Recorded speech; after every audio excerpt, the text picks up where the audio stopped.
যাদের ব্যাগ আছে উপরে, যাদের উপরে ব্যাগ আছে আপনারা ব্যাগগুলো নিচে নামান। রাজধানীর এয়ারপোর্ট রেলওয়ে স্টেশনে নাশকতার চেষ্টাকে ভেস্তে দিল সেনাবাহিনী। সোমবার সকালে দিনাজপুরগামী একতা এক্সপ্রেস ট্রেনের ভেতর থেকে উদ্ধার করা হয়েছে একটি হোমমেড পিস্তল, একটি গুলি ও 4টি কাঁচা বোমা। সুনির্দিষ্ট গোয়েন্দা তথ্যের ভিত্তিতে সকাল 8টার দিকে উত্তরা আর্মি ক্যাম্প থেকে অভিযান পরিচালনা করেন সেনাবাহিনী 6 ইন্ডিপেন্ডেন্ট এডি ব্রিগেড।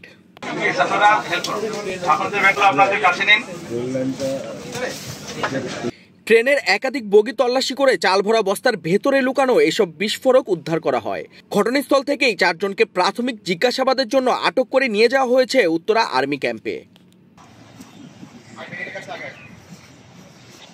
সাক্ষীরা জানান, ট্রেনটি দিনাজপুর ছাড়ার পর পার্বতীপুর স্টেশনে থামলে 3 থেকে 4 জন অজ্ঞাত ব্যক্তি একাধিক বস্তা বগির ভেতরে তুলে রেখে দ্রুত স্টেশন ত্যাগ করে। পরে সেসব বস্তা থেকেই মিলেছে অস্ত্র ও বিস্ফোরক।